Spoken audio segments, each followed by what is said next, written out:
আপনি দেখছেন news now, আমরা জানি কোনটা খবর।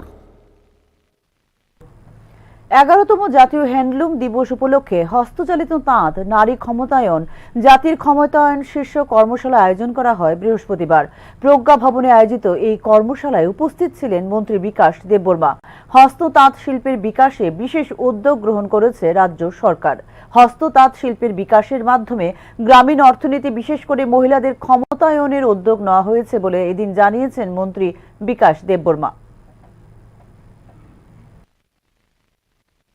এই হ্যান্ডলুম দিবসে আমি বলবো যে আপনারা সবাই দেখেছেন যে আমাদের প্রোডাক্ট, যে রাজ্যের প্রোডাক্টগুলি আমরা আরও উন্নতি করার জন্য আমরা সরকার এগিয়ে যাচ্ছে।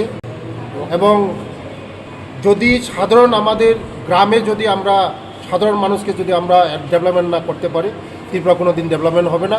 তার জন্য হ্যান্ডলুম একটা গ্রামীণ অর্থনীতিকে একটা চাঙ্গা করার একটা রাস্তা আছে।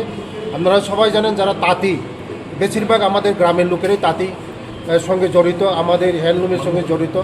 তার জন্য আমাদের সরকার এই আমাদের রাজ্যকে বিকশিত করার জন্য এবং রাজ্যকে আরও ডেভেলপমেন্ট করার জন্য আমরা এই হ্যান্ডলুমকে আরও আমরা জোর দিচ্ছি। আগামী দিন আমাদের হ্যান্ডলুম ডিপার্টমেন্টকে এই যে আরও উন্নতি করা, আরও ডেভেলপমেন্ট করা, আমাদের ডাইরেক্টর সাহেব নতুন এসেছেন, ওনার সঙ্গে আমি অনেক কথা হয়েছে যে আগামী দিন আমাদের যারা হ্যান্ডলুম সঙ্গে জড়িত তাদেরকে আরও কীভাবে আরও সুন্দর করে ট্রেনিং দেওয়া যায়। আগামী দিন আমাদের এই ত্রিপুরাকে আরও বিকশিত করা, শ্রেষ্ঠ ত্রিপুরা করাই এটা আমাদের লক্ষ্য, সরকারের লক্ষ্য। চাহিদা যে আপনারা সবাই জানেন আমাদের যারা গ্রামীণ অর্থনীতিকে যে আমাদের যারা হ্যান্ডলুম তাঁতি ভাই বোনরা এখনও আমাদের যে গ্রামীণের অর্থনীতিকে চাঙ্গা করার একটা ভূমিকা নেই। এই আমাদের যে চাহিদা এটা আমরা পূরণ করতে পারছি না। আমাদের এই হ্যান্ডলুমে অনেক চাহিদা আছে। আপনারা সবাই জানেন যে আপনারাও সবাই ব্যবহার করেন যে সুতির কাপড়, এগুলি চাহিদা বেশি আমাদের। আগামী দিন আমাদের আরও যারা হ্যান্ডলুমের সঙ্গে জড়িত আমাদের যারা তাঁতি ভাই তাদের সংখ্যা আমরা বাড়াবো।